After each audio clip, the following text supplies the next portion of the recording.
My name is Matthew Todd, and welcome to Inside the Scale Up. This is the podcast for founders and executives in tech looking to make an impact and learn from their peers within the tech business. We lift the lid on tech businesses, interviewing leaders and following their journey from startup to scale up and beyond, covering everything from developing product market fit, funding and fundraising models to value proposition structure and growth marketing. We learn from their journey so that you can understand how they really work, the failures, the successes, the lessons along the way, so that you can take their learnings and apply them within your own startup or scale up and join the ever-growing list of high-growth UK SaaS businesses.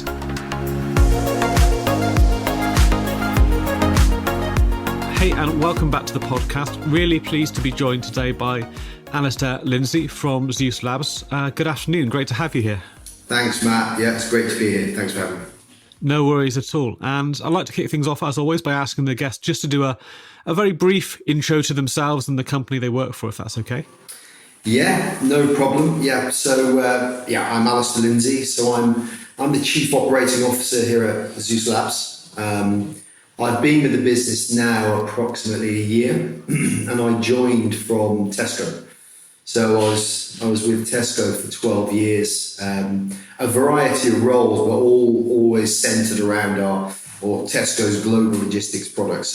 So my responsibility was ensuring Tesco was able to move the products that they source from different countries into the various markets, be it UK or Central Europe or Asia, using planes, trains, automobiles. And prior to that, I was 11 and a half years with a Danish company called AP Moller Maersk, so a big shipping business. So my 24 years working career has always revolved around transport in some form or another. A little bit about Zeus Labs. So we're a startup business. We're a digital freight platform. What does that mean? Is we have essentially two products. Our core product, the one that really started, is our marketplace platform, where we're essentially connecting supply and demand. So demand from shippers and connecting that with the supply side, i.e. the hauliers. And that's done through a digital freight platform, very light touch. And that was our very, very first product. And then about a year ago, we launched, we started our SaaS product, which is essentially, the way we put it is taking all of that digital capability that we use within Zeus, within our marketplace platform, taking that and giving that power to our shippers, so they can then use that digital capability to be able to run their fleets, to run their road haulage network. So those are the two key products which essentially make up Zeus. Yeah, it sounds really interesting, and look forward to digging into some of the detail about that. But first up, you've gone from two massive organisations for some pretty significant lengths of time into a startup. I'd love to hear what that transition was like and what some of those motivations would be. I imagine it's quite a shift. Yeah, it is a question that I have been asked many times, actually. You're absolutely right. It's sort of two sort of behemoths of their respective industries.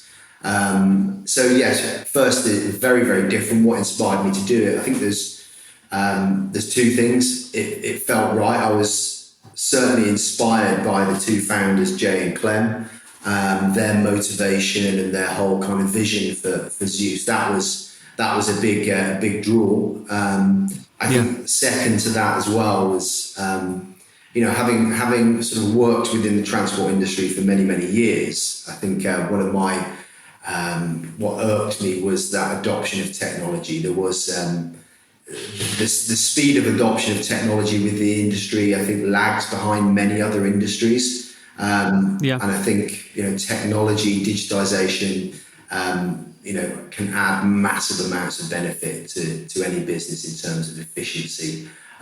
So I thought, rather than getting irked by it, I will join the revolution. So those are the two big draws for me. One was Jay and Clem and the whole vision for Zeus, and secondly was the opportunity to be part, to be really part and drive that change within the industry, an industry that I think is kind of absolutely waiting for it as well.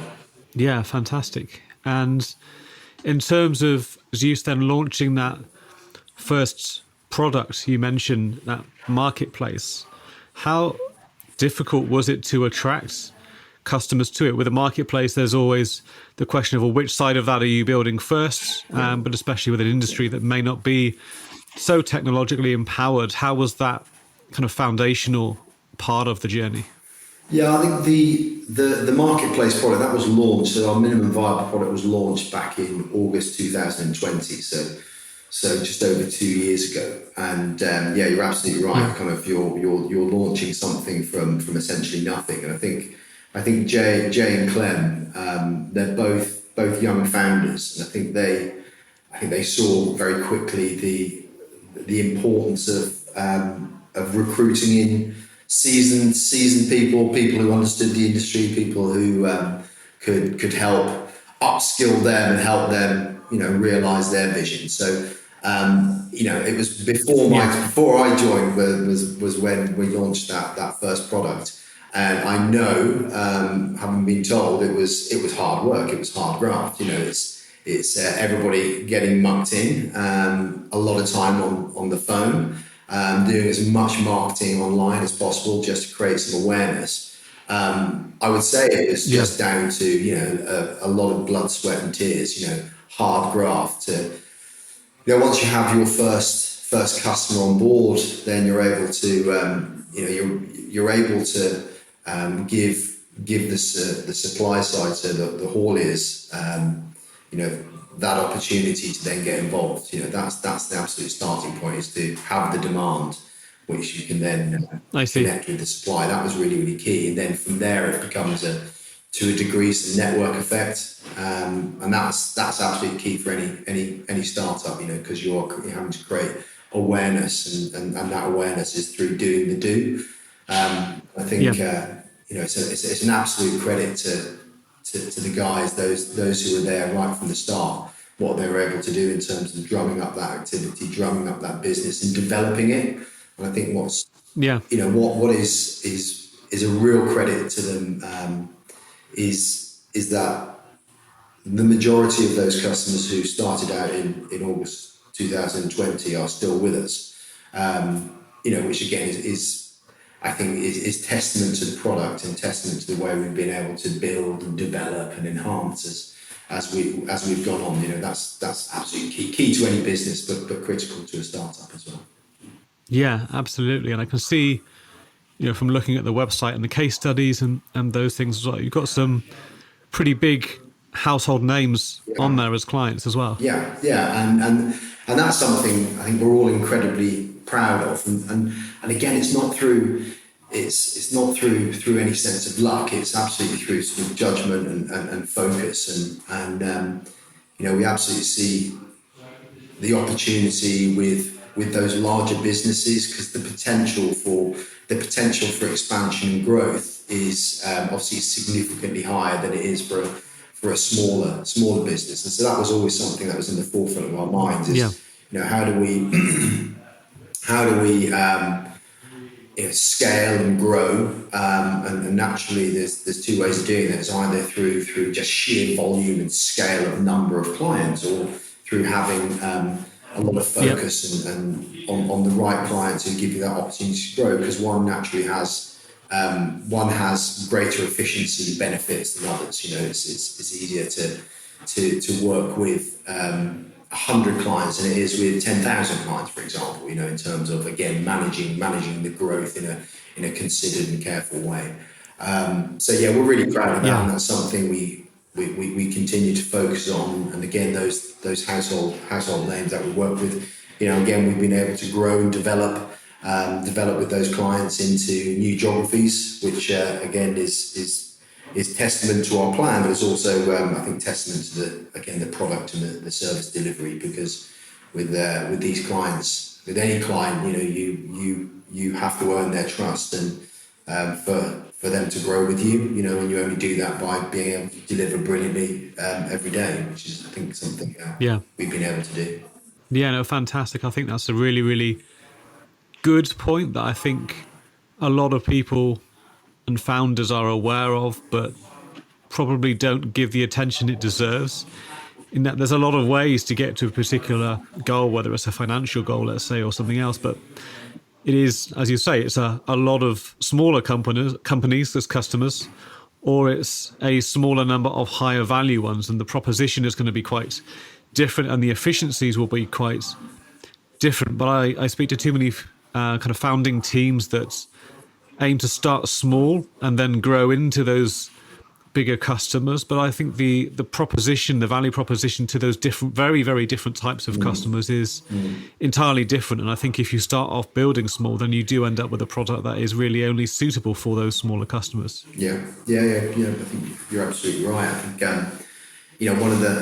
think one of the things we've seen over the last year through growing and developing with these various customers is you get to really understand what's really important for them, and naturally service with anybody's service is really, really key. And in the transport market, delivering certainty or as close to certainty as possible is I think that's the key. So that's something we always strive for, and then that opens up new opportunities, and something where we're working with a number of clients now is on how we can really help their sustainability plan, and really help deliver on their sustainability targets, this year and in 10 years and 20 years and so on and so forth. And again, that's something that's allowed us to I think develop ourselves in terms of the product that we can offer and that proposition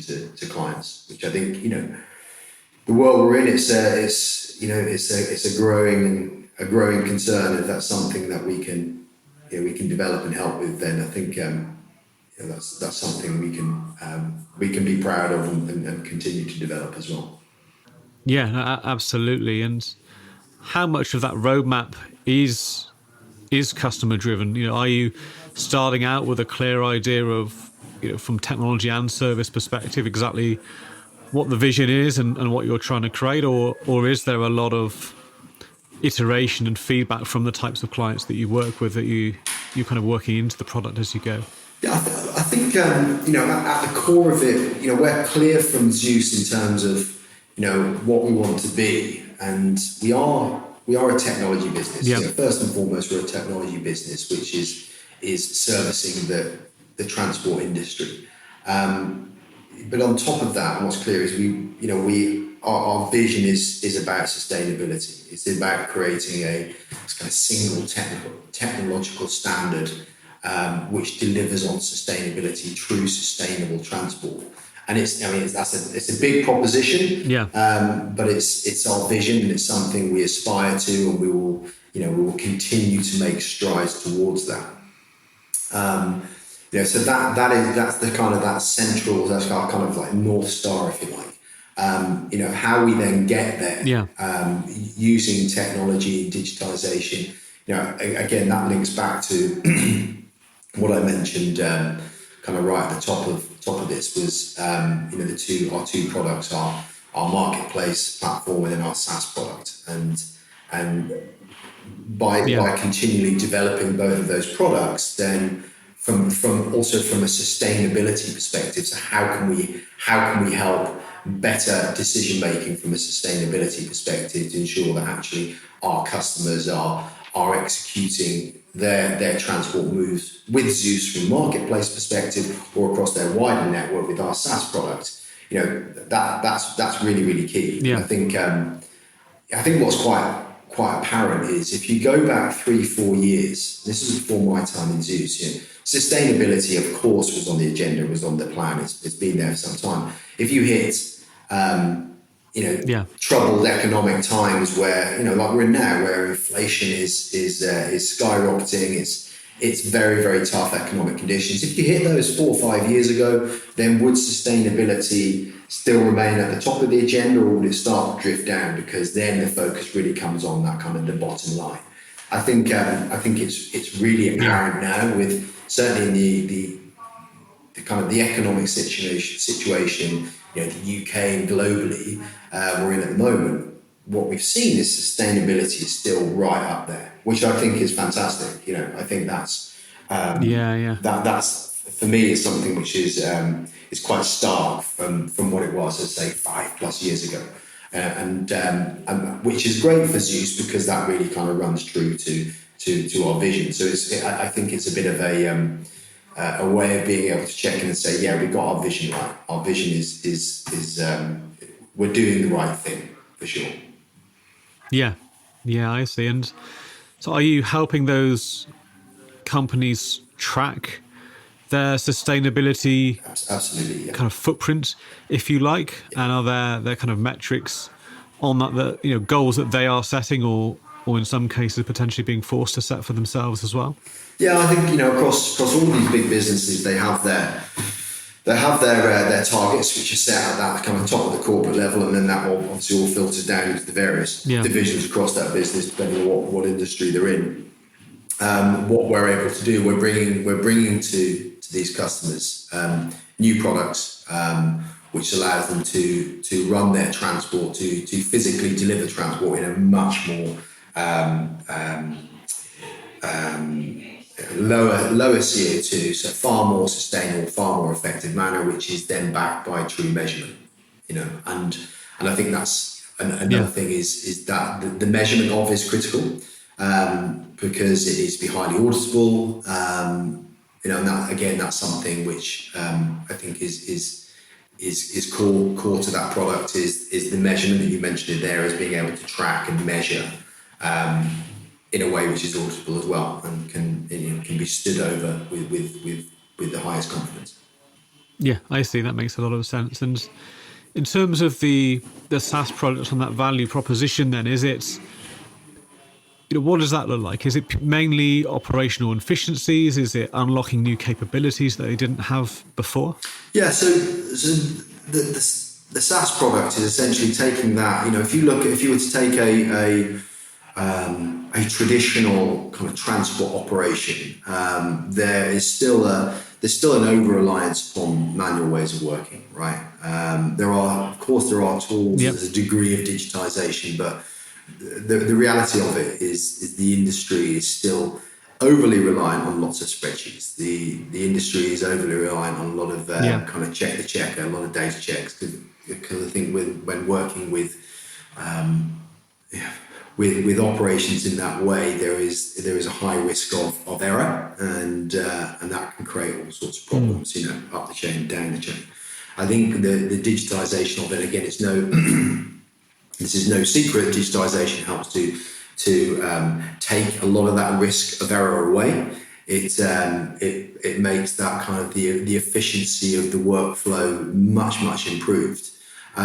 Which then gives you the opportunity and the space to be able to layer on top of that some real value-add products, whether that be the environmental piece, whether that be just improved and faster ways of being able to execute, but at the same time getting really good data back, really good insight. And I think that's something which is critical. And and I know this from my previous experience to Zeus is, if you haven't got good data integrity, then it becomes very, very difficult to make the right decisions at the right time.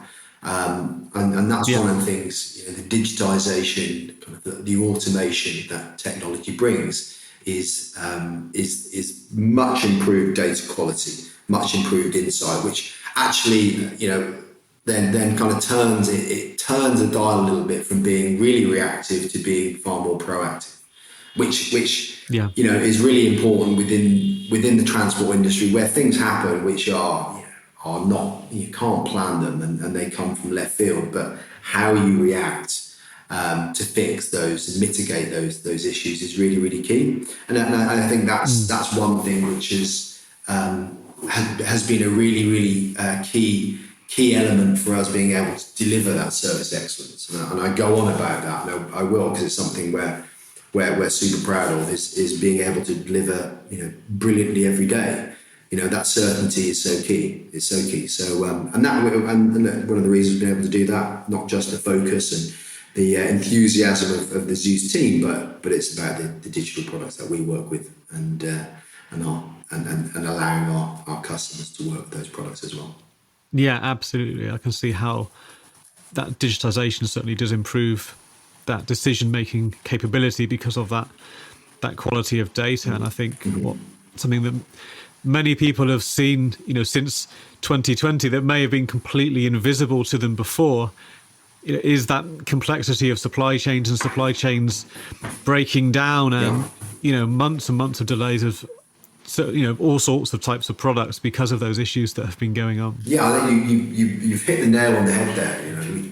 There is the old buzzword that kind of gets bandied around across the industry. Supply chain resilience has been one of those things which has been talked about kind of many times since the pandemic. And but it's absolutely right. I think I was at the cold face, as it were, with Tesco when the pandemic hit, and there were issues which you couldn't have foreseen. But then being able to work through those issues in a really structured and also a kind of fast way was definitely hindered by A, lack of products, B, lack of, when I say products, I mean digital products, but also just lack of visibility and good data. And I think that's probably one of the positives that's come out of the pandemic, if there are, is I think people working in supply chain have seen the importance of supply chain resilience. And it's also brought kind of, I suppose, supply chain activity, transport, logistics, all these kind of things. I think it's raised its profile, in many businesses. It's a very, very vital piece in the success of the business. If you can't move your products, then you've got nothing to sell, right? No, absolutely. And in terms of, a supply chain sounds like a very complex thing with lots of moving parts, lots of different people, types of organizations involved in that process. In terms of tackling a problem which sounds as big as digitizing that kind of industry, what are the challenges then that you face when onboarding new customers and clients to your platform? That's a good question. I think I think the digital technology is still relatively nascent, and one thing I kind of want to be clear, and what I'm not saying, I'm definitely not saying that the industry has no technology and has swerved technology at every turn. No, that's definitely not the case. But it is relatively early days when you compare it against other industries. Now other industries have deployed technology to do certain tasks. That is often the biggest challenge is getting people to change their ways, right? And that's human nature to a degree, right? But there's been many books written about kind of change management, right? I think it's the trust as well. It's people trusting the technology, because it's quite it's quite far removed from the manual ways of working, which you could say, I say in inverted commas, have been tried and tested. So it is getting people to trust the technology, right? I think, but what we find is with customers, we regularly run a pilot. So a new customer will run a pilot for a number of weeks, and depending on the results of that pilot, then that results in either no business or contractually committed business. And our conversion from pilot to contractually committed business is super high. And I think that's, again, because it's people understanding the technology and understanding the benefit it creates through improved visibility and through improved certainty, actually freeing up headroom and time to be able to then go and concentrate efforts and focus efforts on other areas of their business which have been left maybe unloved for some time. I think that realization, that comes pretty quick, right? That's not something which takes months or years. I think it's something which when the proof is in the pudding, people then the lights, that light bulb moment. Yeah, absolutely. I think so many people don't fully realize and appreciate the impact that can have when you really get that first product experience right, that it can add value that early on. And I think, for a product of any complexity, and especially in the B2B space, I think a pilot can be such a good way to demonstrate that value and build trust and show the capability, as well as be a bit of a forcing function to ensure that all the people that need to be involved in that process do actually come together as well. And you made that comment there about a complex supply chains, and yeah, it absolutely is. There's enormous complexity in moving product from A to B to C, regardless of whether it be domestically or internationally. But that's really, really key, because it is a complex, sophisticated sort of industry. But being able to translate that into a product which is simple and easy to understand, and most importantly intuitive, I think is critical as well. One of my old bosses, I remember saying, it's really, really easy to be complex, but it's very, very difficult to be simple. And I think that's absolutely 100% correct. And so that's something we're working on from a UX perspective, is how do we give the easiest and simplest product for our customers to work with, right? Both on when I say customers, I mean both the shipper side, the demand side, but also the supply side, so our haulier partners as well. Yeah, absolutely. I think there's so much to be said for knowing that audience incredibly well and building, as you say, that simple experience for them, which may not be easy to build, but from their perspective, it should be very simple to use. Yeah, 100%. Yeah. So turning the focus internally a little bit then, as Chief Operating Officer, what are some of the scaling challenges you've seen then from the inside of Zeus, ensuring that quality of product is delivered? I think we're a young business, so in terms of number of employees, we're not a Tesco. So we don't have a bulging workforce. I think putting together the right team is really, really key. So how we resource and recruit is really, really critical. And we've grown quickly. And so the numbers of people in our business in Zeus has grown quickly as well.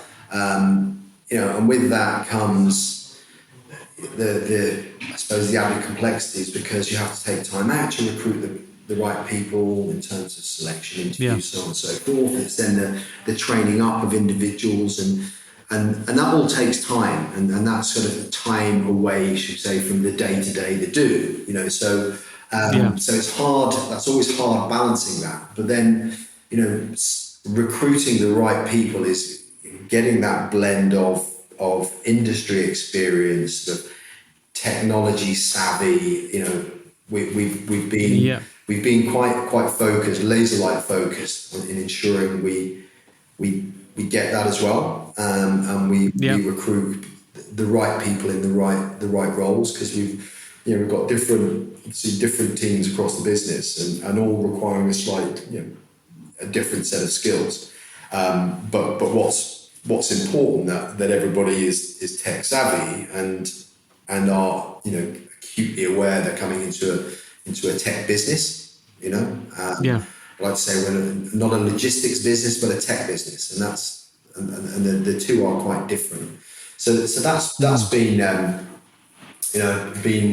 I think one of the areas we've had to focus on as we grow, and that's something which I've been involved in, quite focused on, to make sure that we're growing at the right pace. We're not growing from a workforce perspective too quickly, but at the same time we're not growing too slowly, where actually there simply isn't enough people to do the work, or there's too much work. So that's one of the challenges, and then I think monitoring and being able to say pivot or be quite agile in terms of how we maneuver through the year and through the industry sort of trials and tribulations. We moved out into Europe. We opened up our European operations at the back end of July, so early August, and that was earlier than we had initially planned. But the reason for that was again being customer led. That's where we were being requested to support and help in certain lanes across Europe. So we were able to, being a small and agile business, we were able to advance what was in the plan and advance that 5 months earlier than originally planned. And that's Yeah. proved to be really, really successful and absolutely the right move. And I think, again, that's the luxury of being a small but nimble and agile business, because you can take advantage of opportunities. And compare it is obviously it's the stark opposite with Tesco, for example, being such a massive organisation. It's like steering a tanker, and that's I think Tesco they move quick, but in real terms it's not quick, because they are having to move thousands and thousands of people into a certain direction. So so that's been, again, something which has been really, really important for us, is making sure we're taking advantage of the right opportunities at the right time, and also ensuring that we're staying within that mission and the vision, and we're not veering outside of that, but we're staying true to where we want to go. Yeah, I think that makes a lot of sense. So you're kind of, that customer-led approach then is, you're not kind of seeking complete global dominance from day one, but you are very much moving into the locations that your customers are operating in and letting them drive that geographic expansion. Absolutely, but again, kind of sort of quick to add on that as well, that it has to be the right opportunities for us. So it's not about we just take anything that's going. It's making sure we're doing it in the right considered way, to ensure, again, we're staying true to what we want to do and how we want to do it. That's really, really key. Yeah, and how intuitive is that? Because for me, that's certainly a principle that I advise many startups and scale-ups on, is that importance of knowing exactly what that mission vision are and who your ideal customer and audience are, and making sure that you genuinely are serving them and staying true to that. And I think many people can get distracted by other shiny opportunities that can often end up watering down that product. So I'm kind of interested to hear from your perspective, and if you can share some kind of perspective of the rest of the team as well. How intuitive is that? Has it been hard work to make sure that you do stay on track? Has it been hard work? I mean, it's a good question. Has it been hard work? It's always something we absolutely have to. Hello. Oh, sorry. It's always something we have to stay focused on, because when you look at an operations team who are executing, and then you have a sales team, a commercial team who are going out and pulling in that demand, and you've got one which is essentially executing the supply. Then sales by their very nature are keen and ambitious to go and grow. And I think there's always there has to be that balancing act, and go back to that, to ensuring that our growth is balanced with what we can do. So not the last thing we ever want to do is go and we overpromise and underdeliver, right? It's that kind of that cliche, but that's really, really important, because that can end up very, very bad, right? The outcome of that can be really, really bad. So for us, it's, again, I go back to that being a small team. We're a tight team as well. So ensuring communication is clear, and it's got the right cadence, so we're discussing the right opportunities at the right time, and we're putting over that the right lens, to ensure that we're not then going off on a tangent which is taking us down somewhere which is miles away from where we originally wanted to be. That's really, really important. So it does I don't want it to sound cliche, but communication is really, really key, and something that I've been I think quite keen and quite obsessed with, that we communicate well across the business in terms of business performance, in terms of business direction, how we do that, and when we do that is really key. And so far, it's that's proved to be successful. So we've continued to grow at a really, really good pace, but growing in the right direction with the right customers, and also the right supply of all our partners as well. Yeah, and it sounds like you are and have to be very strategic then, in terms of how you lay out that roadmap for what you are trying to achieve, and the direction that you're heading in, it certainly sounds like it's very well thought out, considered, and deliberate in terms of that plan for growth and expansion. Yeah, and it's really important as well that we check in. So we don't. So we have our vision and our mission, the plan behind that. So the how we do that. We, it's important that as a leadership team as well, we're checking in on that, and we're kind of validating that it's still right. We're validating whether there are other opportunities to just sort of tweak the tiller, if you like, just push the tiller if we need to. That's really, really, really key, because I think with any business, whether it be a startup or a well-established corporate business, you have to, if everybody knew what the future held, then it would be really, really easy. Sadly, we don't. So you have to place your bets in the right areas, and there's always an element of doing that.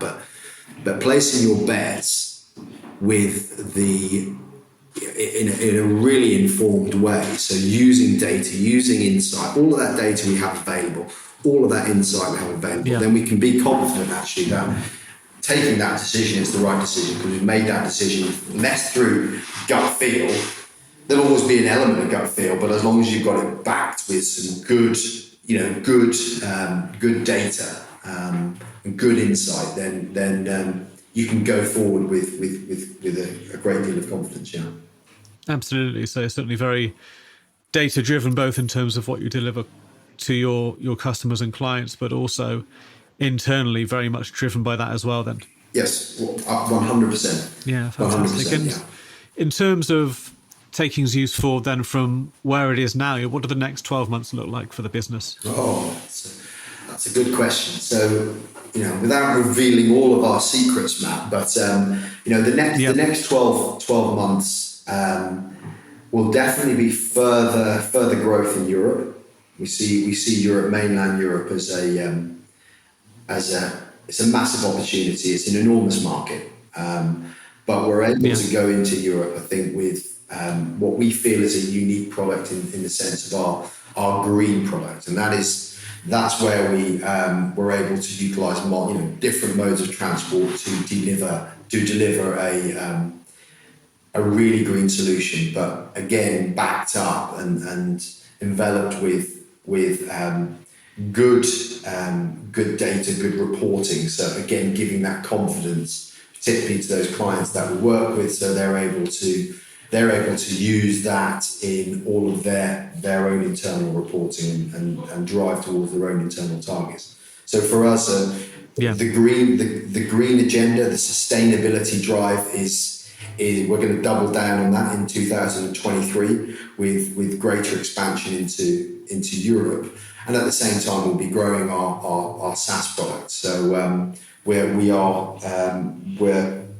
be launching with one client our SaaS solution that will be going live early 2023, and then we anticipate landing more SaaS clients, SaaS opportunities throughout 2023. Those two elements of the business, both the marketplace and the SaaS side, will grow.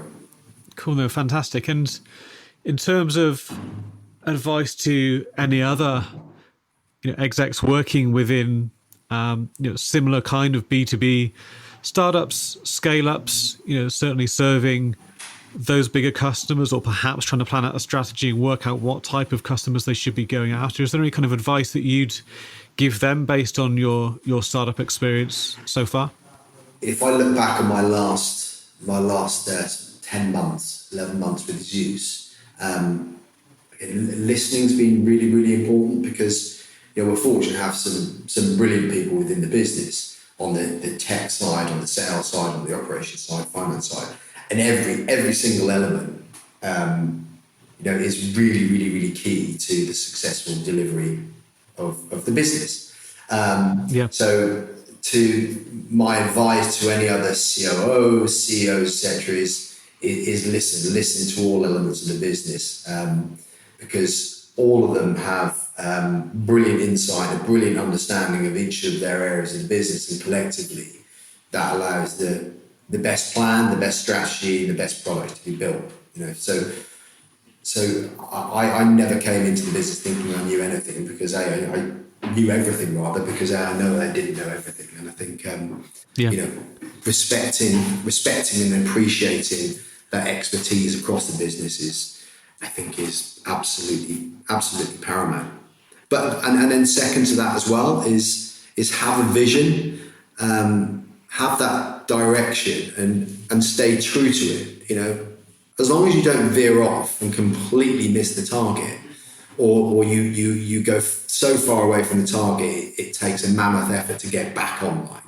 I think that's really, really key. You can have a slightly sort of, you can veer away now and again, but as long as you're pushing along the same in the right direction and not losing sight of your North Star, I think that's really, really key as well. Because if that vision is right, then that's half the battle won. Absolutely. No, I think that's really, really good advice. I think, for founders, for anyone in that exec team, that vision and alignment and agreement on that vision is so important. And I think, many of the ways that you've described, the planning activity, the scaling, and the value that you deliver, and some of the things that you've done to ensure you stay true to that vision, I think it's certainly is really good advice worth following, because there's so much power in sticking to that, not just in the ability to acquire the right kind of customers, but the ability to deliver the most value for them as well. Yeah. And that's, it kind of goes without saying as well, is we work with, we're working in the middle of the equation. You've got the supply and the demand side, right? So the customers are equally as important as our hauliers, right? And so delivering brilliant service to our customers is absolutely key, because they're at the heart of everything we do. But ensuring that we're giving that same degree of kind of love, care, and attention to our hauliers, and making sure our hauliers feel valued, feel loved, feel that they're in an equitable relationship as well is really key, and where they can see there's opportunity for them to be part of that journey. That's super important. And as long as, and again, I think we have that balance really, really right within Zeus, in the sense that focus, that kind of obsession on delivering brilliantly. And you can only do that by working with brilliant hauliers, brilliant partners. And I think we've got that balance right. No, that's really interesting, because I think many businesses trying to create a marketplace like platform where you've got those two sides of the equation, there are different ways you can, and different factors that go into deciding which side of that marketplace you need to focus on at any one time. But you see somewhere it's clear that one side of that equation gets a lot more care and attention than the other, maybe because that's where they see the money as coming from. But I think you're right, it is so important to make sure that you don't under-deliver to one half of that marketplace, one party. Yeah, absolutely. And when one of our, I think, kind of key differentiator as well is service level, and delivering very, very high levels of service. You can't do that. That doesn't happen by accident. That's the hauliers, the supply side is absolutely critical to that. Absolutely critical. So that's why they deserve that same degree of love, care, and attention as our customers do. Yeah, absolutely. I think there's so much to be said for the importance of making sure that whole customer experience is of a high quality, not only up until the point they be a customer, but throughout the onboarding, but also extending to every interaction they have with the product beyond that. Because you want to keep them as a loyal customer, but you want them to love the product, and there's always new opportunities that open up because of that. Absolutely, 100% agree. Yeah, that's really, really good advice for anyone in our audience to listen to. So thank you, very, very much for sharing those points, those lessons, and the story of Zeus so far. And I certainly, wish you all the best of luck. Not that I'm sure you'll need it in terms of that expansion and that continuation of that sustainability piece as well. No, thank you, Matt. It's been a pleasure. I've thoroughly enjoyed it. Thank you for joining me on this episode of Inside the Scale Up. Remember, for the show notes and in-depth resources from today's guest, you can find these on the website insidethescaleup.com. You can also leave feedback on today's episode, as well as suggest guests and companies you'd like to hear from. Thank you for listening.